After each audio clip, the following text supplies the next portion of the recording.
Okay. Tiong tanya MP, apa salah saya mabuk sikit? Saya bukan orang Islam.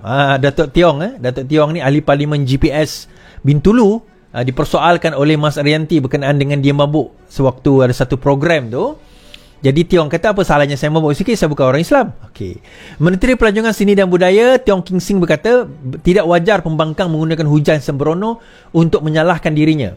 Kata Tiong, pertimbangan betul atau salah dari perspektif orang Islam adalah berbeza dengan dirinya yang bukan beragama Islam. Jangan gunakan isu yang bukan-bukan, katanya semasa menggulung pembahasan Undang-Undang Pembekalan 2024 hari ini. Memetik nama salah seorang ahli parlimen PN, Tiong berkata dia didakwa mengambil minuman keras sehingga menjadi mabuk. Contohnya MP Masjid Tanah Mas Amenti Samsudin kata, saya mabuk, saya minum arak, saya nak katakan bahawa saya orang bukan Islam. Saya minum, apa salahnya? Saya pergi Pelangai sana semasa pilihan raya kecil, mereka ajak saya menyertai festival Tanglong. Saya minum, saya bermain dengan budak-budak macam orang gila sikit. Apa salahnya? Kalau saya orang Islam, saya memang tak boleh buat macam itu. Tapi saya bukan orang Islam, maka saya boleh buat lah, katanya. Pada 16 Oktober, Mas Arianti secara serius menegur Tiong yang dianggapnya tidak sesuai menjalankan tugas sebagai menteri menjaga hal ehwal ekonomi, seni dan pelancongan ini kerana dakwa ahli parlimen bersatu PN itu, Tiong seolah-olah mahu memperkenalkan Malaysia dengan cara mabuk dan menari di khalayak ramai. Tiong merupakan ahli politik berbangsa Cina dari Sarawak, kini mengetuai Parti Demokratik Progresif PDP. Dia merupakan ahli parlimen Bintulu dan dilantik menjadi Menteri Pelancongan. Kata Tiong, sebagai seorang wakil rakyat, seorang ahli parlimen wajar memberi perhatian kepada tugas mereka, iaitu berkhidmat untuk kawasan diwakili. Tapi jangan komen hal ehwal bangsa lain. Jangan jejaskan keharmonian dan perpaduan negara. Tiong juga menyarankan semua ahli parlimen agar mengambil tanggungjawab untuk membangun industri pelancongan negara. Baik. Dalam hal ini, tuan-tuan, dia ada beberapa perkara lah. Kalau Mas Arianti mengasakan bahawa Tiong telah menyalahgunakan masa dia sebagai seorang menteri itu, masa dia ada tempoh di mana dia mabuk sewaktu dia bekerja, okey lah untuk dia nak mempersoalkan, sebenarnya itu tak ada masalah. Tapi kalau dia di luar waktu kerja dia atau di luar waktu yang dia bekerja, kalau dia nak mabuk, kalau dia nak minum arak dan sewaktu dengannya, selagi mana tidak menyalahi undang-undang, sebenarnya to be honest, apa salahnya? Itu to be honest lah. Sebab Tiong ni, saya kenal Tiong ni bukan baru sekarang. Saya dah kenal Tiong ni pada dulu lagi. Dan kami pun tahu, kalau dia ada pesta program gawai, dia ni antara orang yang memang kuat lah. Kata berpestanya tu dia antara yang kuat. Dan kami ni tak ada masalah pun bab tu. Tetapi itu saya kata, integriti dan juga kebolehmampuan pembangkang saya tak nampak. Bab itu yang dia persoalkan. Bab Menteri Pelancongan bukan Islam, minum arak dan mabuk, tu yang dia persoalkan. Kalau mabuk tu sampai dia mendatangkan kecederaan, kemalangan dan sebagainya, menyalahi undang-undang, okeylah, kita boleh persoalkan lah. Tapi kalau setakat dia mabuk, dia bukan Islam, apa masalahnya? So saya kata, kalau kita nak berbahas, ini perbincangan ataupun perbahasan mengenai pembekalan tahun 2024, sepatutnya pembangkang fokus kepada perkara itu. Fokuslah kepada perkara tersebut. Yang dok sibuk dia minum arak, tak minum arak dan sebagainya, itu lantak dia lah. Aduh, pembangkang sekarang ni pening aku. Nak jadi kaki ampu, jadi pembangkang kan? Jadi pembangkang. Ni contoh pembangkang kaki ampu. Saya tak sunting gambar Wan Azizah Ratu Naga. Penyedia kandungan TikTok Pro Perikatan Nasional Sharon Emma, atau dikenali sebagai Ratu Naga, menyifatkan laporan polis terhadapnya sebagai palsu dan fitnah. Syarul Imam berkata dakwaan dia berkongsi semula tangkap layar daripada akaun media sosial Perdana Menteri memfitnah Datuk Seri Wan Azizah adalah tidak benar. Laporan yang dibuat, kata saya, adalah laporan palsu kerana tidak edit atau membuat apa-apa komen pun pada gambar berkenaan. Kita print screen seadanya, kita tak edit atau apa seperti itu. Boleh tengok di wall Netanyahu, memang ada gambar itu. Baik, saya nak jawab. Kita tak ada masalah. Kita tahu gambar itu ada kat dalam wall Benjamin Netanyahu. Isteri dia berada dalam program. Itu tak ada masalah. Yang kita ada masalah apabila dia menggunakan persepsi untuk mengatakan, dia tak kata, tetapi benda itu yang dibawa dan digembar-gemborkan, iaitu Wan Azizah sekarang ini bersekongkol dengan bini Zionis Israel. Dia tak cakap. Of course dia tak cakap. Bodoh lah dia cakap. Dia tahu benda tu akan makan diri dia. Tapi dia buat perkara tersebut atas dasar apa, tuan-tuan? Dia capture screen tu untuk apa? Dia nak cakap, oh tahniah Kak Wan, oh terbaik Kak Wan. Dia nak cakap macam tu. Ataupun agenda dia. Kadang-kadang perbuatan kita ni, niat kita ni, kita tak perlu cakap, tak perlu tulis pun. Tapi kita faham apa yang, tuan-tuan, dia capture gambar, dia pergi ke website ataupun pergi ke social media Benjamin Netanyahu, dia screenshot benda tu. Wan Azizah ada dalam gambar bini, foto ataupun dalam social media Benjamin Netanyahu. Dia screenshot benda tu untuk tujuan apa? Untuk tujuan apa? Kenapa dia tak ambil daripada gambar Wan Azizah kat dalam dia punya social media?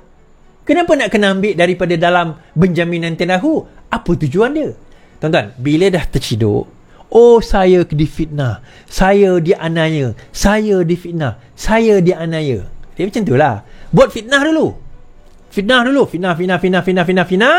Dah habis fitnah, oh saya minta maaf. Oh saya tak tahu. Oh admin saya yang buat, bukan saya.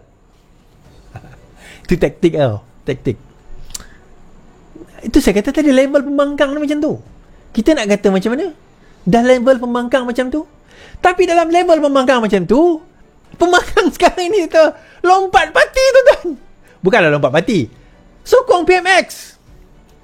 Jadi soalan yang ditimbulkan, adakah dengan menyokong PMX itu dikonsider mereka telah lompat parti? So saya baca, apa kesan anti lompat parti pada MP PN sokong Anwar? Tindakan dua ahli parlimen PN mengisytiharkan sokongan Anwar menimbulkan persoalan tentang mekanisme akta anti lompat parti negara, sama ada dia berkesan. Ini kerana di bawah peruntukan anti lompat parti, seorang ahli parlimen tidak secara automatik kehilangan kerusi kerana menyokong Perdana Menteri yang bukan daripada parti mereka. Di bawah perkara 49A, ahli parlimen dipilih sebagai ahli parti hanya akan kehilangan kerusi jika mereka berhenti menjadi ahli parti itu. Bagaimanapun ahli parti dipecat, dikecualikan daripada kehilangan kerusi. Yang ini saya silap sikit. Saya kata yang dipecat akan hilang kerusi, tapi yang ni dia kata tak. Ini ditegaskan oleh Wan Junaidi ketika peruntukan anti lompat parti yang dibahaskan pada Julai 2022. Beri sokongan pada parti politik lain yang tak diwakilinya tak dianggap peruntukan parti kerana masih jadi ahli politik yang diwakilinya, katanya. Menarik, tuan-tuan. Baik, kenapa saya kata menarik? Ini saya kata senjata makan tuan. Pada Julai 2022, mereka bersetuju untuk membuat, pada masa itu Wan Junaidi dan GPS bersama dengan tim sebelah lah, mereka bersetuju nak buat akta anti lompat parti. Kerana pada waktu itu PN confident bahawa mereka boleh menang 115 ke 120 kursi.